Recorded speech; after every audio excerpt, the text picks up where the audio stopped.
Good morning upper room family. Upper room India online church service में मैं आपका स्वागत करता हूँ। आज पास्टर मोसेस डेविड वचन से हमें चर्च की एक बहुत इम्पॉर्टेंट रिस्पॉन्सिबिलिटी के बारे में बताने जा रहे हैं।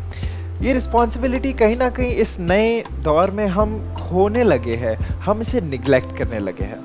और वो रिस्पॉन्सिबिलिटी ये है कि चर्च जो है उसका इम्पैक्ट उस पूरे शहर पे पड़ता है, उस पूरी ज्योग्राफी पे पड़ता है जहाँ वो चर्च स्थापित है। कलीसिया कहीं ना कहीं अपने वॉक में जब केयरलेस होने लगती है, जब वो पिता परमेश्वर के साथ अपने वॉक को सीरियसली नहीं लेती है, तो उसके इफ़ेक्ट्स उस शहर में दिखाई देते हैं। और वैसे ही जब कलीसिया अपने वॉक में, अपने फेथ में यीशु मसीह के साथ स्ट्रॉन्ग रहती है, तो उसका इम्पैक्ट भी उस शहर में दिखने लगता है।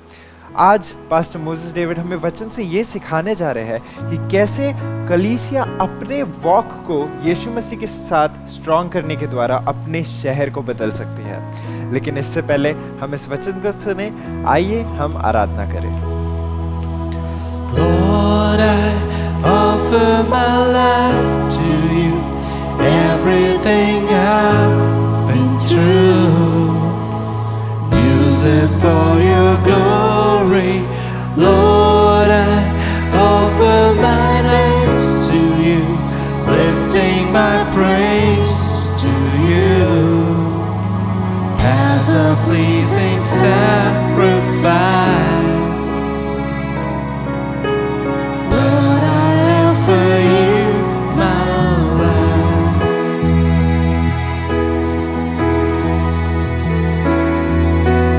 Things in the past, things yet unseen, wishes and dreams that are yet to come true. All of my hopes and all of my plans, my heart and my hands are lifted to you. Lord, I offer my life to you. Everything I've been through, use it for your glory. Lord, I offer my days to you, lifting my praise to you as a pleasing sacrifice. Lord, I offer you my life. Lord, I offer you my life. Things in the past, Things in the past, things yet unseen, wishes and dreams, wishes and dreams that are yet to come true. all of my hope and all of my plans, my heart and my hands are lifted to you. Lord, I offer my life to you. Everything I've been through, use it for your glory. Lord, I offer my days to you, lifting my praise to you as a pleasing sacrifice.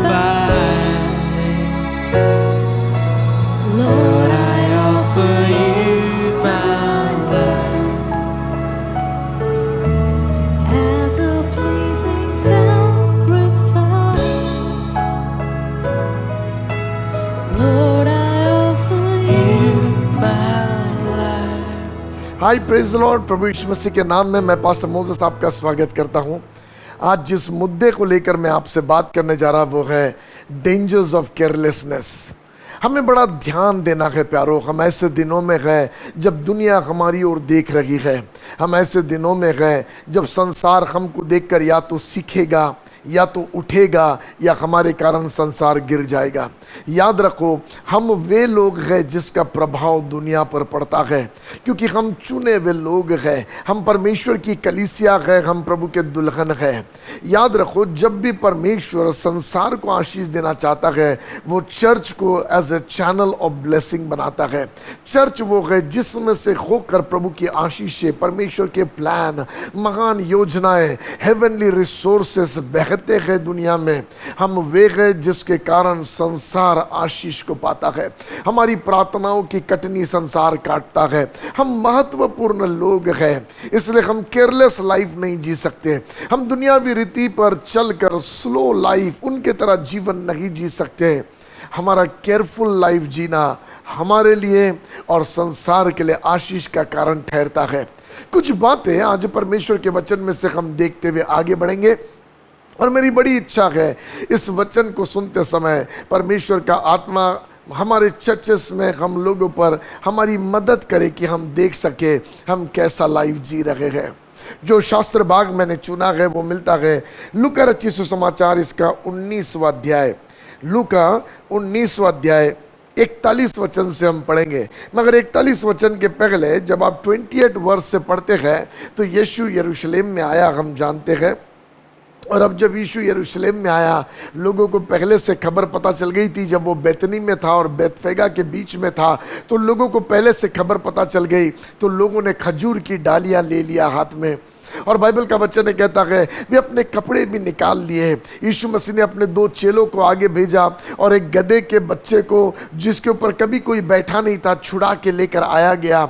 और अब यीशु मसीह उसके ऊपर बैठ गया, ताकि जो भविष्यवाणी उसके विषय में लिखी थी जकरिया नबी के द्वारा, जो भविष्यवाणी लिखी थी कि देख तेरा राजा गधे के ऊपर बैठ कर तेरे पास में आता है, वो भविष्यवाणी उसके ऊपर पूरी होने पाए। ऐसे समय में जब भविष्यवाणी की बातें पूरी हो रही थी, यीशु मसीह उस भविष्यवाणी की रीति पर यरूशलेम में एंटर कर रखा था।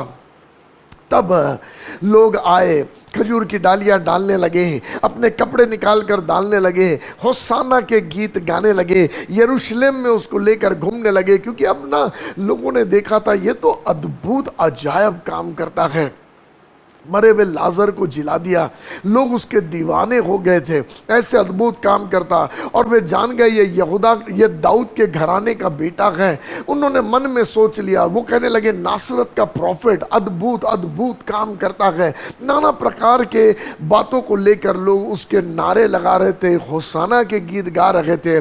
और ऐसे समय घूमते घूमते, शास्त्र का अध्ययन करने वाले ये कहते हैं, घूमते घूमते जब वो नगर में चक्कर मार रहे थे, तब यीशु मसीह नगर को देखने लगा। और वहां से उसका ध्यान मंदिर की ओर गया। और जब वो उसको देखने लगा तो 41 वचन शुरू होता है। जब वो देखने लगा, हम जानते हैं कि उसको देखकर उसका दिल व्याकुल हो गया। हम पढ़ेंगे 41 वचन से, देखो क्या कहता है, पढ़ेंगे। जब वह निकट आया तो नगर को देखकर उस पर रोया। नगर को देखकर उस पर रोया। ना सुनना ध्यान से, सारे लोगों के मन में कुछ और चल रहा है, पूरे पब्लिक में एक अलग माहौल है, यीशु मसीह के अंदर एक अलग माहौल है। आप समझ रहे हैं, लोग समझ नहीं पा रहे हैं यीशु के मन में क्या है। उनका मन बिल्कुल अलग है, यीशु का मन और लोगों का मन बिल्कुल अलग है। मगर ऐसे समय में, ऐसे माहौल में मैं आपका ध्यान वहाँ नहीं ले जाना चाहता, उसके पहले खजूर की डालियाँ क्या हुआ, मगर मैं आपका ध्यान इस भाग की ओर ले जाना चाहता हूँ जहाँ यीशु नगर को देखकर रोया। एक नगर को देखकर यीशु मसीह का दिल व्याकुल हो गया। न जाने क्या क्या बातें उसके दिल में आई, क्या क्या चीजें उस नगर को देखकर उसे जान पड़ा। मगर कुछ बातें यीशु मसीह कहता है, आओ पढ़ेंगे ध्यान से क्या कहता है। और कहा, क्या ही भला होता कि तू ही इसी दिन में कुशल की बातें जानता। नगर को देखकर यीशु मसीह कह रहा, कितना अच्छा होता तू ही। ओ, इतना पर्सनल बात कर रहा यीशु। तू ही कुशल की बात को जानता। एक और बार पढ़ेंगे, प्लीज ध्यान से सुनना, यीशु मसीह जो कह रहा उस शब्द की ओर फिर से पढ़ेंगे। जब वह नगर निकट आया तो नगर को देखकर उस पर रोया हाँ। और कहा, क्या ही भला होता कि तू ही इसी दिन में कुशल की बातें जानता। इसी दिन में कुशल की बातें जानता। ए नगर, तू कुशल की बातों को क्यों नहीं जान रहा? उसका ध्यान ही नहीं है कुशल की बात की ओर। एक केयरलेस लिविंग जी रहा है। ये वो नगर है जो परमेश्वर का चुना हुआ नगर है, परमेश्वर की नगरी है, परमेश्वर का ध्यान है। ये ग्लोरियस नगर है जिसके ऊपर हमेशा हेवन का ध्यान है। जेरूसलम जिसको परमेश्वर ने हमेशा सेंटर रखा है। आप देखोगे पूरे बाइबल में अगेन एंड अगेन, दुनिया पर के सारी जमीन में ये वाला जमीन एक परमेश्वर के सेंटर का जमीन है जिसमें हमेशा परमेश्वर का ध्यान है। एक ग्लोरी स्पॉट का जगह है। मगर यही लोग जहां परमेश्वर का ध्यान है, केयरलेस लाइफ जी रहे हैं। परमेश्वर के प्रति, प्रभु के हार्ट में क्या है उसके प्रति इनके अंदर कोई फीलिंग्स नहीं है। प्रभु इनसे क्या चाहता है, प्रभु की क्या मर्जी है, उसके तरफ इनका कोई ध्यान नहीं है। और प्रभु कहता, तू ही कितना अच्छा होता कि इस दिन में तू कुशल की बात को जानता। प्यारो, आपका ध्यान कहाँ है? क्या प्रभु का ध्यान आपके ऊपर है मगर आपका ध्यान दुनियादारी के ऊपर में है? क्या आप जान रहे हो परमेश्वर क्या कुशल की योजना आपके लिए बना रखा है? क्या आप जानते हो परमेश्वर के हार्ट में आपको लेकर क्या है? प्रभु क्या क्या करना चाहता है आपकी जिंदगी, आपके परिवार में? हम कैसे केयरलेस लाइफ को जी सकते हैं जबकि परमेश्वर बड़ी बड़ी महान योजनाएं हमारे जीवन के द्वारा अंजाम देना चाहता है। ऐसे कामों को परमेश्वर हमारे जीवन में करना चाहता है जिसको पीढ़ी दर पीढ़ी लोग याद करेंगे। मगर यदि हम केयरलेस लाइफ को जिए, हम अच्छे अपॉर्चुनिटीज को चूक जाते हैं। आपको मालूम कितने लोगों के द्वारा परमेश्वर कितने बड़े काम करना चाहता था मगर उन्होंने अपॉर्चुनिटी को चूक गए। वे परमेश्वर की बुलाहट को प्रत्युत्तर नहीं दिए। उन्होंने संसार की बातों को, दुनियादारी की बातों को ज़्यादा प्रथमता दी और परमेश्वर की योजनाओं को ध्यान नहीं दिया। और क्योंकि परमेश्वर ज़बरदस्ती वाला परमेश्वर नहीं है, वो परमेश्वर अपने आंखों में आंसू लाकर बात कर रहा है। Can you imagine? परमेश्वर अपने आंखों में उसके आंसू भरे हुए हैं, उसके आंसू बह रहे हैं, आंखें भीगी हुई है और रोता हुआ कह रहा, तू कितना अच्छा होता, तू कुशल के दिन को जान जाता। कितना अच्छा होता। मालूम इंग्लिश में बड़ा सुंदर लिखा है कि कितना अच्छा होता। मालूम 44 वर्ष में देखो, 44 वर्ष में लिखा है। क्या लिखा है? पढ़ेंगे। और तुझे और तेरे बालकों को जो तुझ में है मिट्टी में मिलाएंगे और तुझ में पत्थर पर पत्थर भी न छोड़ेंगे, क्योंकि तूने उस अवसर को जब तुझ पर कृपा दृष्टि की गई न पहचाना। ओ ना पहचाना, because you did not know the time of your visitation. परमेश्वर सेनाओं का यहोवा तुझसे मिलने के लिए आया मगर तू केयरलेस था। तूने उसके मुलाकात के समय को क्या तुझे प्रॉफिट्स ने नहीं बताया था? वो जेरूसलेम में आएगा? क्या शास्त्र के अध्ययन करने वाले ने हेरोद राजा को नहीं बताया था कि बेतलेहम के नगर में उसका जन्म होगा? और उन्होंने ये नहीं कहा था कि समय के अनुसार वो इसी समय में कभी होगा? आप तू समझता क्यों नहीं है? तेरा सीजन, तेरा टाइम गई है। आकाश और पृथ्वी को बनाने वाला परमेश्वर इमैनुअल तेरे बीच में आकर चलने वाला है, अद्भुत पराक्रम के, आश्चर्य कर्म के काम करने वाला है। मगर तू दुनियादारी की बातों में इतना गुम हो गया, इतना व्यस्त हो गया कि तूने परमेश्वर के विजिटेशन के टाइम को नहीं जाना। आज चर्च में कितने लोग हैं रीति रिवाज के रीति पर चर्च में आते हैं, रीति रिवाज के रीति पर आराधना करते हैं, रीति रिवाज के रीति पर क्रिश्चियन लाइफ जीते हैं। वहीं उनके चेयर के बाजू वाला व्यक्ति आंसुओं से परमेश्वर की आराधना करता है और ये इनके अंदर कुछ भी फीलिंग्स नहीं होते हैं। वाई? बिकॉज परमेश्वर की मुलाकात उस व्यक्ति के जीवन में काम कर रही मगर ये व्यक्ति उसके महत्व नहीं दे रहा। क्या आपके बाइबल में नहीं लिखा है जहां 2 या 3 मेरे नाम से इकट्ठा होते हैं मैं वहां उपस्थित होता हूं? Can't you believe? आज जब हम आराधना कर रहे हैं परमेश्वर का प्रेजेंस यहां पर है। हमें चर्च में नींद आती है, हम घड़ी देखते हैं कब चर्च का टाइम खत्म होगा। हम रिवाज के रीति पर चर्च में आते हैं, समय बिताते हैं, लोगों से मिल के चले जाते हैं। आज मैं उन लोगों से कह रहा जिन्होंने इसको एक रिवाज, क्रिश्चियन रिवाज समझा है, प्यारो रिवाज के इस स्टेज से बाहर निकल कर आओ और रियलिटी में प्रभु के पास आओ। क्योंकि प्रभु ये कहता, बेटा ये तेरे विजिटेशन का टाइम है, ये तेरे मुलाकात का समय है। कितना अच्छा हो, मुलाकात के समय को तू यदि जान जाए ना, परमेश्वर तेरे जीवन में अद्भुत काम करेगा। प्रभु तुझे नेशंस के लिए ब्लेसिंग बनाएगा, परमेश्वर तुझे सेंटर ऑफ गॉड्स ब्लेसिंग बनाएगा। लोग तेरे लाइफ को देखकर कहेंगे, यदि परमेश्वर किसी को आशीष देता है तो ऐसे आशीष देता है। मगर आपको मालूम, आज चर्च एक ब्लेसिंग दिखने के बजाय बहुत से चर्चेस हैं जो मसीह के तो कहलाते हैं मगर विजिटेशन के टाइम को नहीं जानते हैं। देखो बाइबल का वचन क्या कह रहा, मैं आपको कुछ बता रहा। यीशु मसीह देखकर रोने लगा, नगर को देखकर रोने लगा और नगर को कहता, कितना अच्छा होता यदि तू परमेश्वर के विजिटेशन के टाइम को जानता। मगर अब सुनना, वो कहता, मगर तुझसे ये बातें छिपा दी गई है, इसलिए सुन, तेरे शत्रु मोर्चा बांध कर तेरी ओर आएंगे, क्योंकि तूने विजिटेशन के टाइम को नहीं जाना, अब तू अवसर को चूक गया। सो शहर की दुर्दशा को देखकर यीशु रोता है, और जब रोता है उसके बाद बाइबल का वचन 45 वर्ष से क्या कहता, देखो पढ़ो। तब वह मंदिर में जाकर, तब वो मंदिर में गया। जब उसने शहर को बुरा बर्बाद देखा तो वो मंदिर में गया।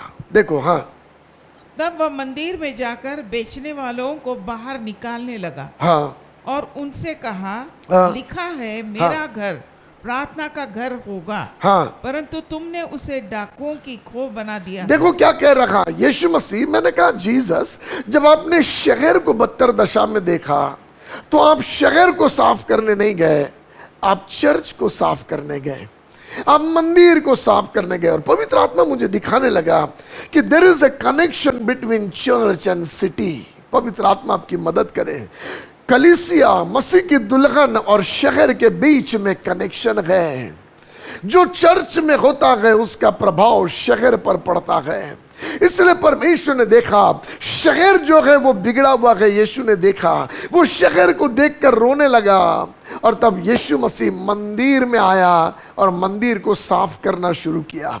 मंदिर को उसके निशाना बताने लगा, मंदिर को बताने लगा व्हाट इज योर पर्पस, तुम्हारा पर्पस क्या है। चर्च, तुम्हारा पर्पस पैसा कमाना नहीं है, तुम्हारा पर्पस और दूसरी कोई बातें नहीं है, मगर तुम्हारा पर्पस है ये प्रार्थना का घर है, जहां धरती का मनुष्य परमेश्वर, स्वर्ग के परमेश्वर से मुलाकात लेता है, उससे बातें करता है, अपने दिल को उंडेलता है।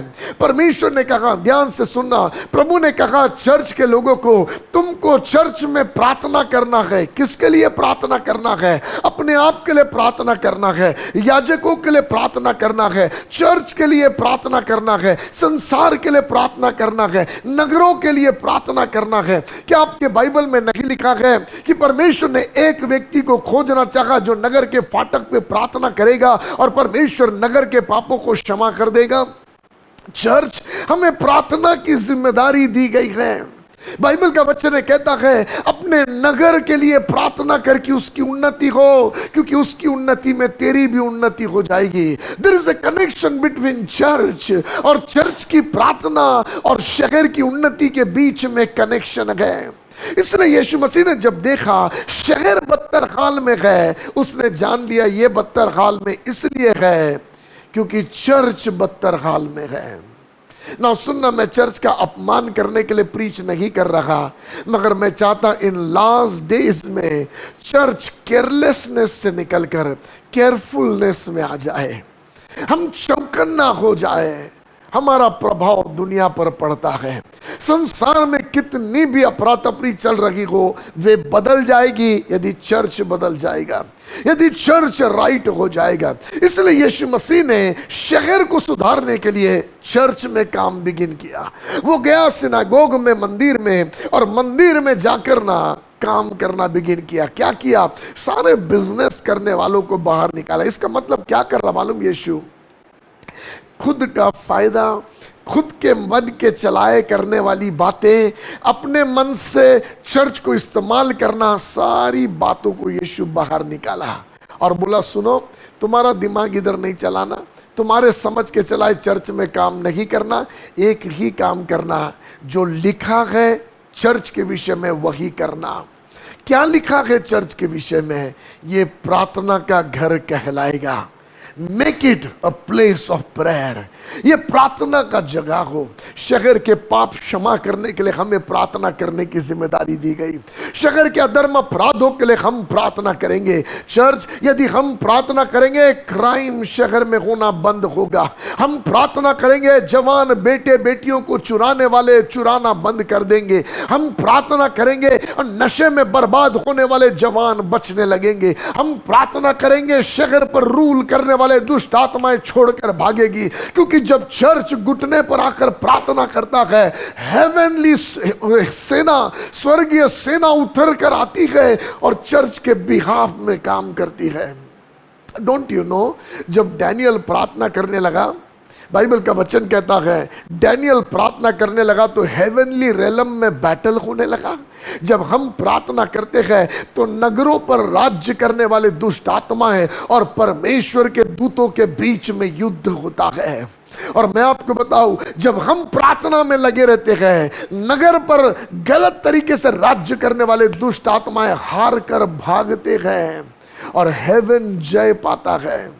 मैं आज आपसे कहना चाहता, अपने इंपॉर्टेंस को जानो।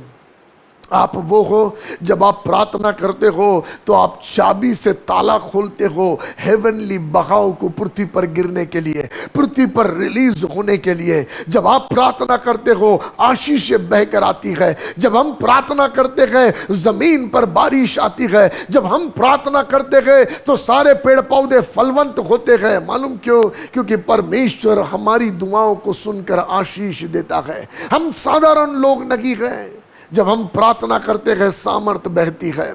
स्कॉटलैंड देश की रानी ने एक बार जॉन नॉक्स के विषय में यह कहा कि मुझे हजारों सेनाओं से डर नहीं लगता, मगर मुझे जॉन नॉक्स की प्रार्थना से डर लगता है। क्योंकि जब यह आदमी प्रार्थना करता है, हेवन उतर के आता है, कुछ होता है। Can you believe? आपका चर्च उस नगर में क्यों है? उस एरिया में आपका चर्च क्यों है?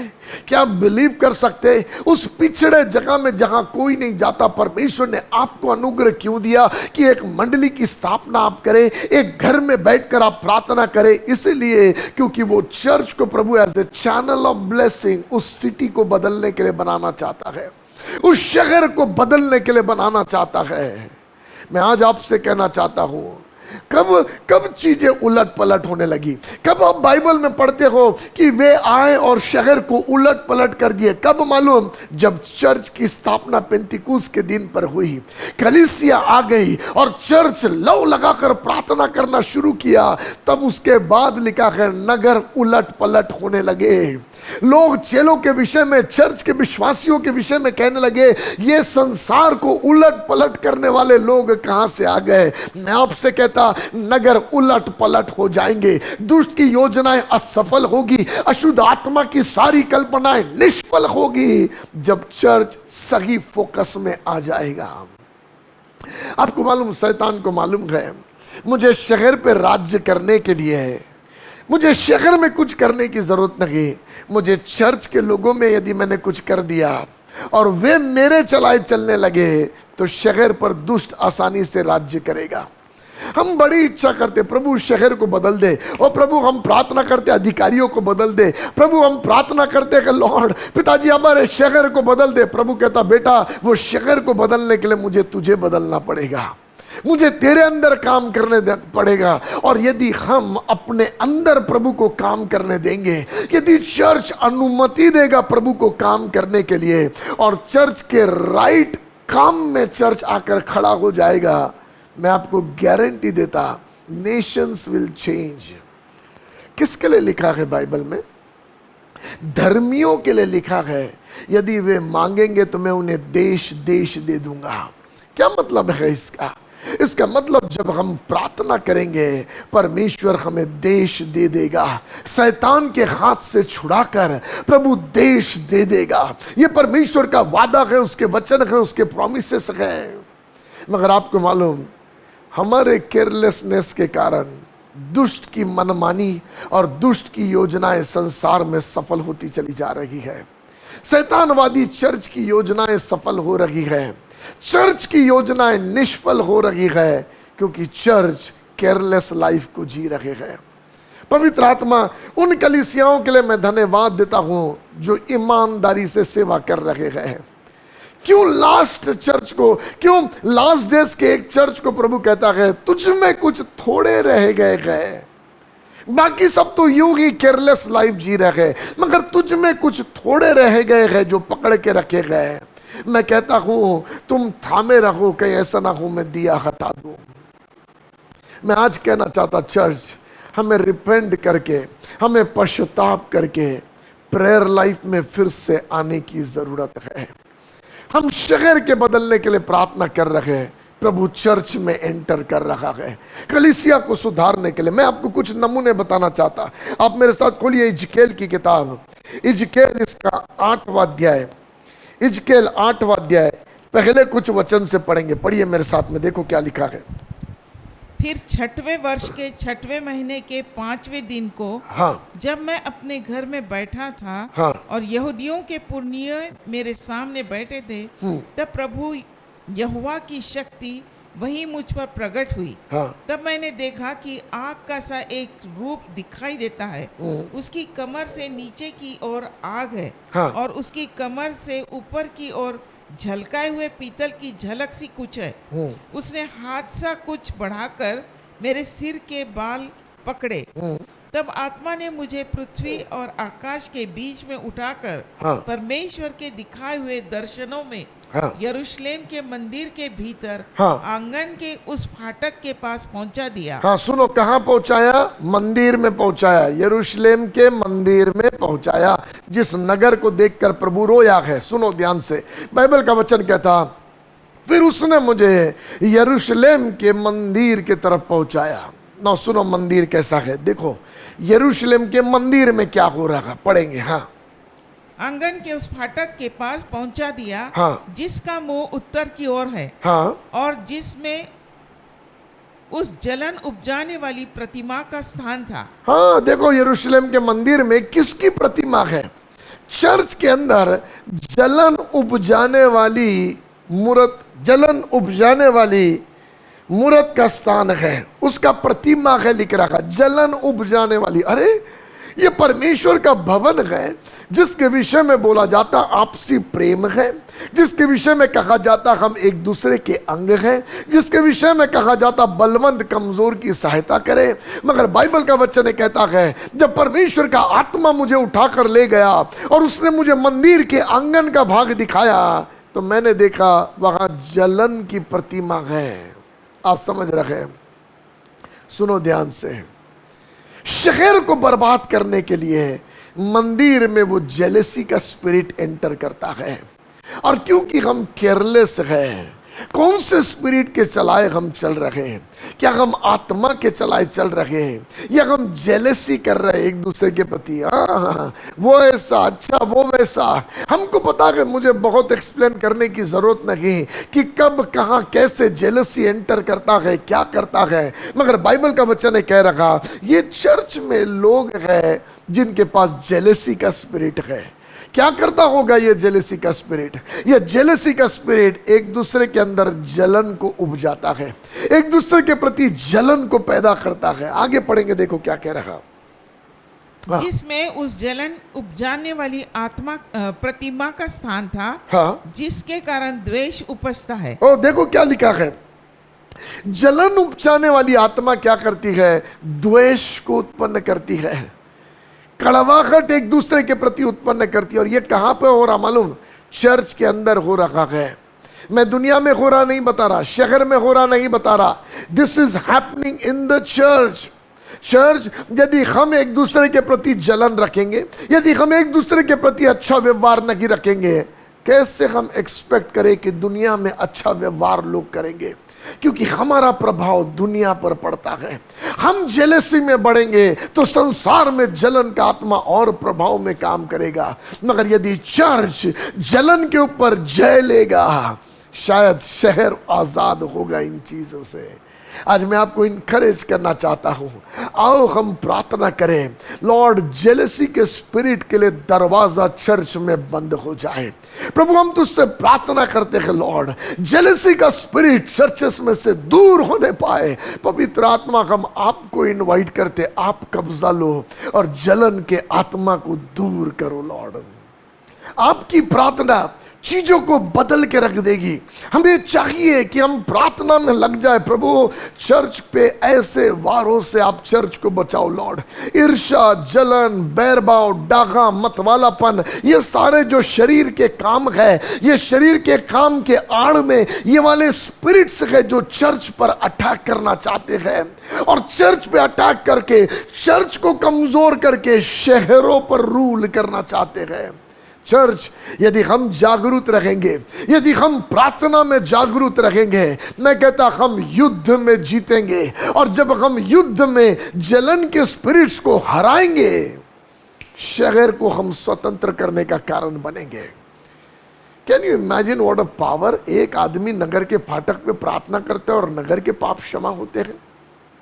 एक आदमी प्रार्थना करता है और दुष्ट प्रवेश नहीं कर पाता। क्या पावर है ये पावर है जब चर्च प्रार्थना करता है।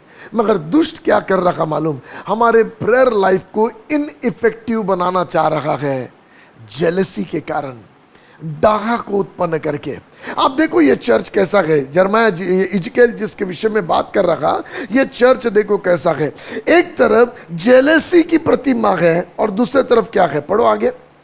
फिर वहाँ इस्राएल के परमेश्वर का तेज वैसा ही था जैसा मैंने मैदान में देखा था। देखो चौथा वचन क्या कह रहा, वो ये कह रहा, एक तरफ तो क्या है, जलन की प्रतिमा है, सब कुछ डांगा से भरा है, मगर वही मैंने इस्राएल के परमेश्वर का तेज भी देखा। अरे एक भाग तेज से भरा हुआ है और एक भाग जो है वो जलन से भरा हुआ है।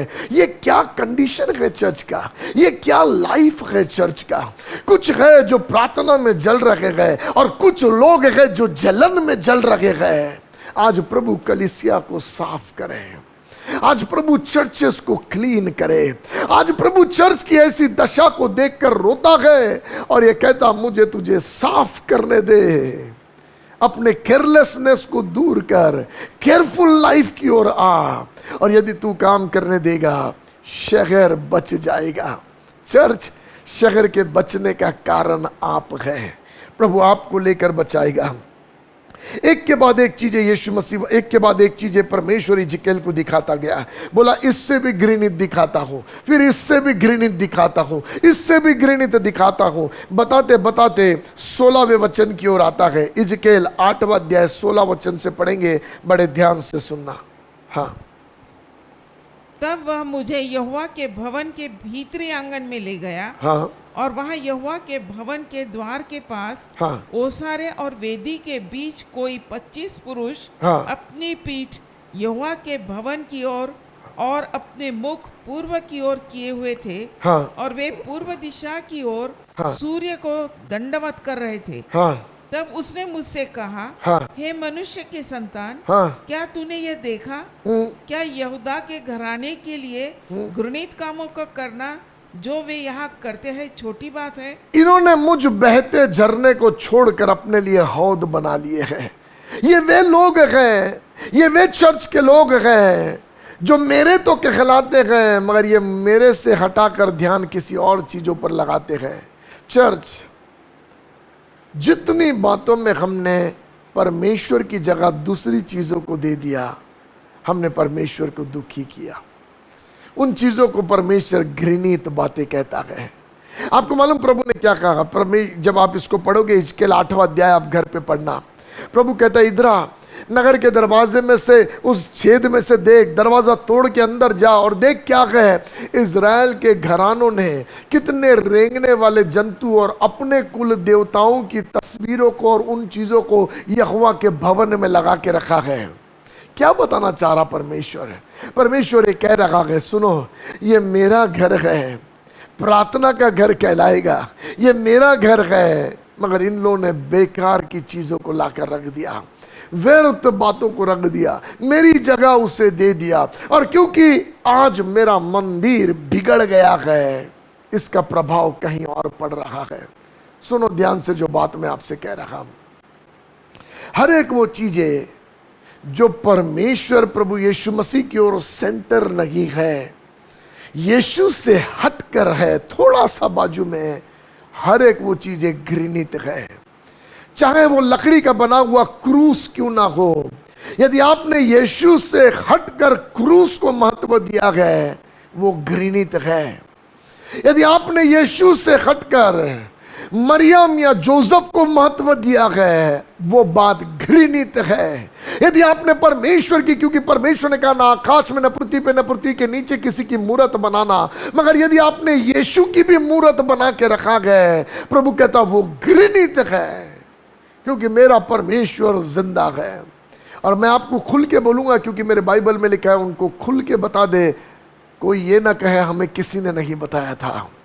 आज मैं आपके खुल के कहता हूं, चीजों पर मत जाओ जो मसीहत में आपको दिखते हैं। रीति रिवाज और त्योहार और पर्व को मानने के पीछे मत जाओ, यीशु के पीछे हो जाओ, यीशु के पीछे हो जाओ। ये चीजें पर्वों के पीछे होने का नहीं, रीति रिवाज और धर्म के तौर तरीकों के पीछे होने का नहीं, ये समय यीशु के पीछे हो लेने का है। क्या आपको नहीं पता, यूहन्ना ने जब दर्शन को देखा तो चर्च के बीच में यीशु मसीह को देखा, और वो ये कह रहा, लास्ट डेज का चर्च, तेरा सेंटर क्राइस्ट होना चाहिए, तेरा सेंटर जीसस होना चाहिए। मगर सातों कलीसियाओं को जब वो बात कर रहा तो उनको बता रहा, तुम्हारा सेंटर भटक गया है। किसी ने प्रेम खो दिया है, किसी ने जिसबेल को सेंटर बना दिया है, किसी ने निकोलेटिन को सेंटर बना दिया है, सब ने अपने लिए अलग अलग केंद्र बना दिए हैं। मगर परमेश्वर ये कहता है, सुन, मैं तुझसे कहता हूं, यीशु 7 दिवटों वाले लैम्पस्टैंड के बीच में खड़ा है, जो सिंबॉलिक है, कलीसिया का सेंटर क्राइस्ट है। चर्च, आज प्रभु आपको उस बात की ओर दोबारा बुला रहा है।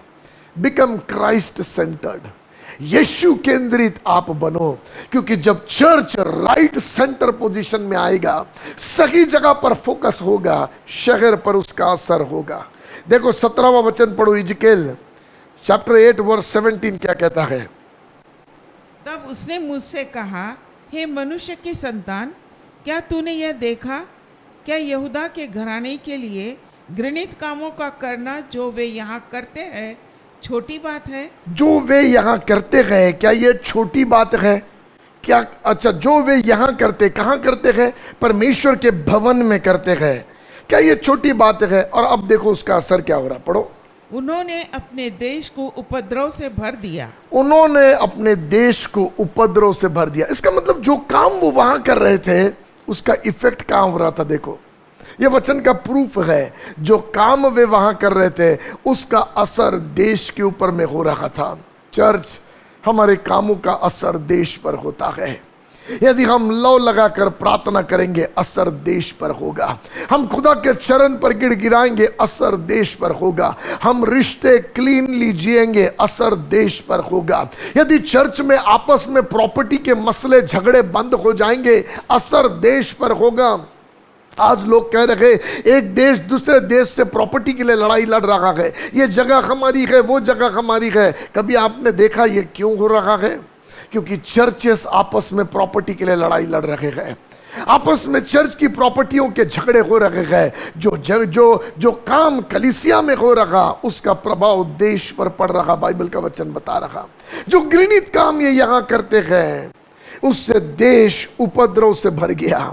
यदि घृणित काम का असर देश पर हो सकता है, तो हमारे अच्छे कामों का असर क्यों ना होगा? यदि हम करेंगे तो क्यों ना होगा? आओ हम अपने मन को पलटाए और कहे, पापा मैं निर्णय लेना चाहता, मैं सही लाइफ जीऊंगा, तेरे सामने खरा जीवन जीऊंगा पिताजी, ताकि लॉर्ड जो मैं चर्च में करता हूं उसका राइट इम्पैक्ट शहर पर पड़ने पाए। Nations will turn. यदि हम चाहते देश रिपेंट करे, चर्च को पहले रिपेंट करना पड़ेगा। यदि हम चाहते हैं देश के लोग सही जीवन जिए, तो हमें दोहरा जीवन मिटाकर राइट लाइफ जीना शुरू करना पड़ेगा। बाइबल का वचन कहता है, देखो ये कैसा लाइफ यहाँ पर जीते हैं, और जो काम ये यहाँ करते हैं उसका प्रभाव देश पर पड़ रहा है।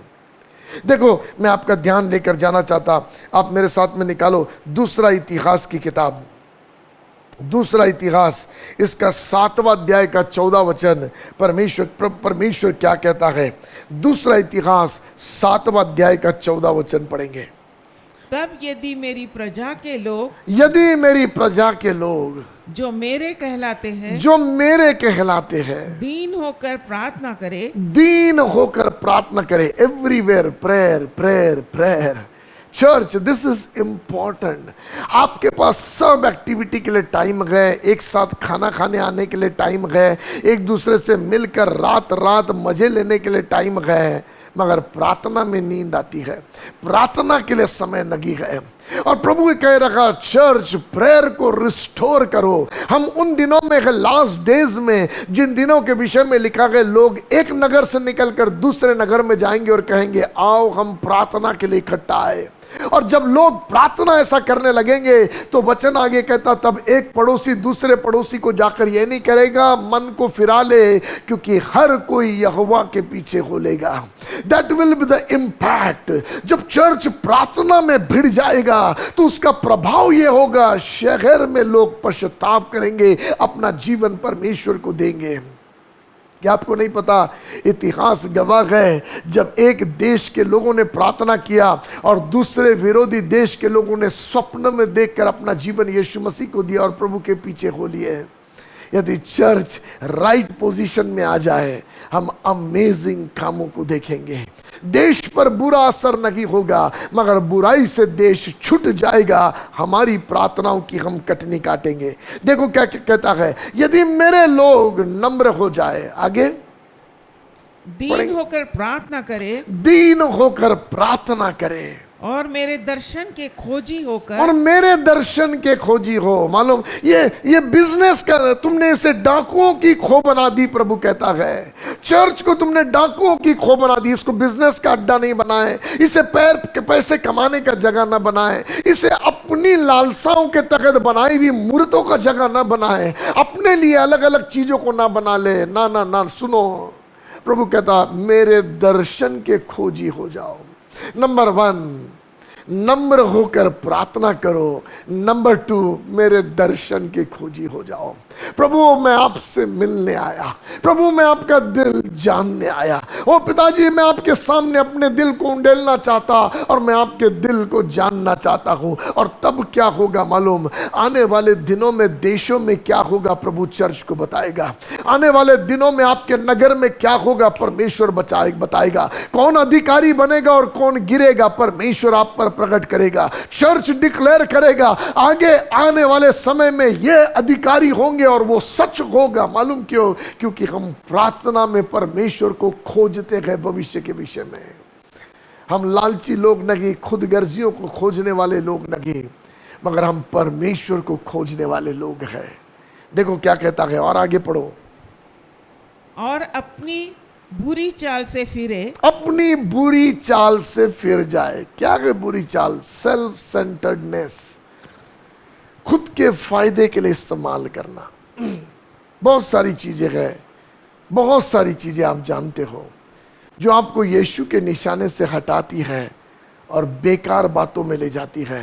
प्रभु कहता है, यदि ये सारी बुरी चाल से तुम फिर जाओगे तो क्या होगा? हाँ, तो मैं स्वर्ग में से सुनकर, तो मैं स्वर्ग से सुनकर उनका पाप क्षमा करूंगा, पाप चर्च का क्षमा करूंगा, और उनके देश को ज्यों का त्यों कर दूंगा। इसका मतलब चर्च क्लीन होगा, देश हील होगा।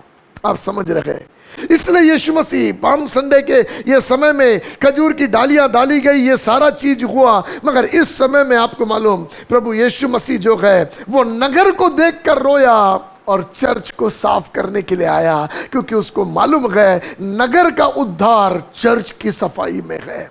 चर्च को राइट डायरेक्शन के आने में है। आज मैं आपको बता दूं, if you want to see world getting saved, यदि आप चाहते ये दुनिया बच जाए तो चर्च को पश्चाताप करना है। यदि आप चाहते संसार उद्धार पाए, जिस देश जिस नगर में आप रहते हो आप चाहते हो वो पश्चाताप करे, उद्धार पाए, तो मैं आपसे कहना चाहता आज हमको नम्र होकर प्रार्थना करने की जरूरत है।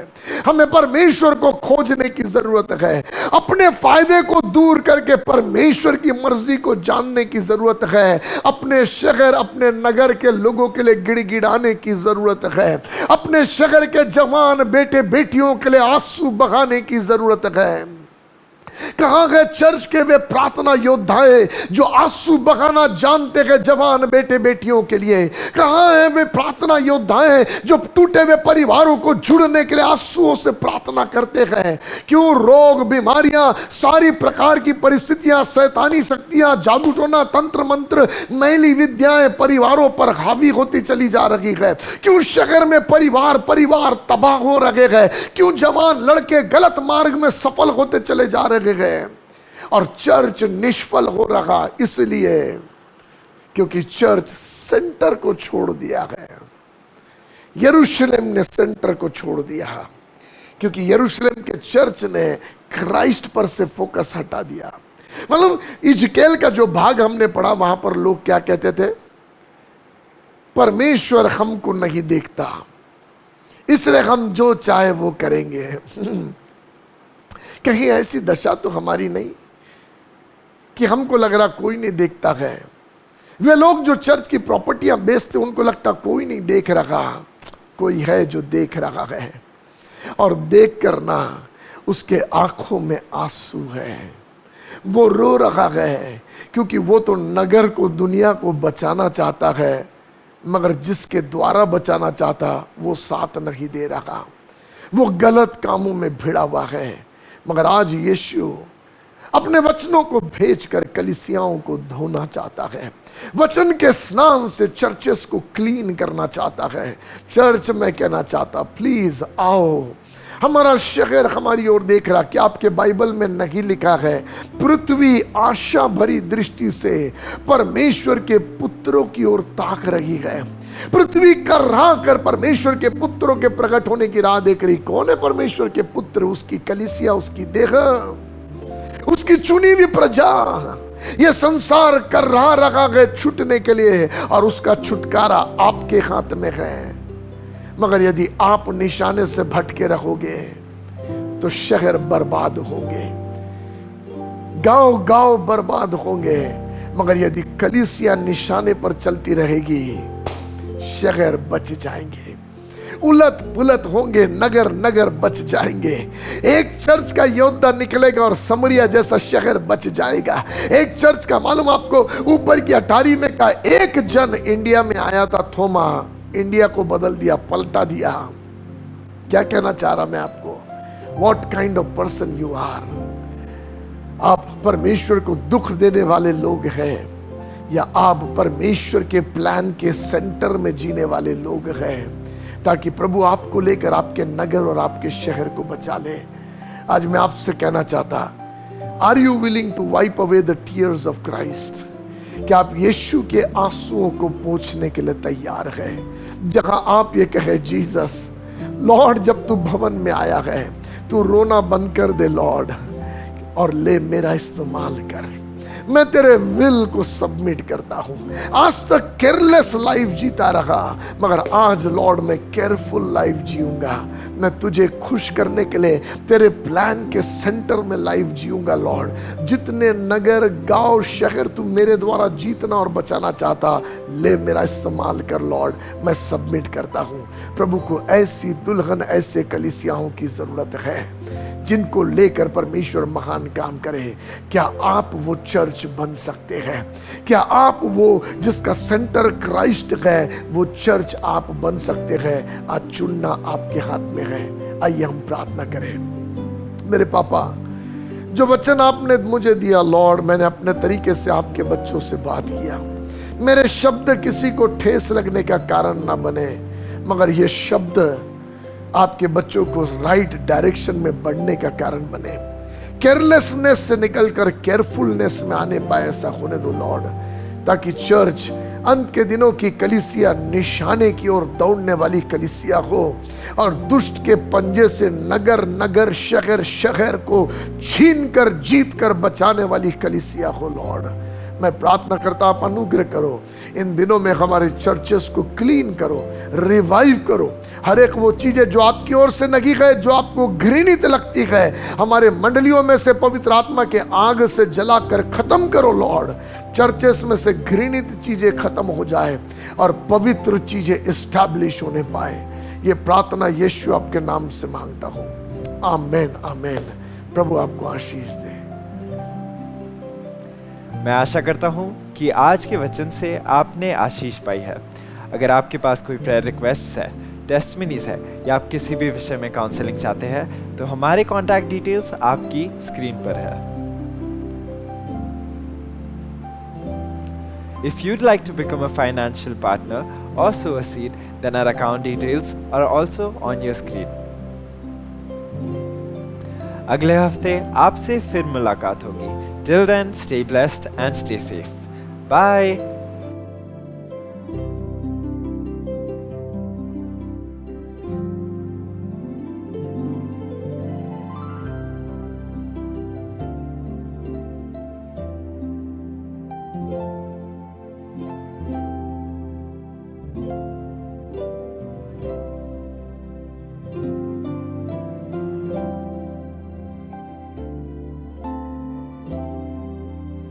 you.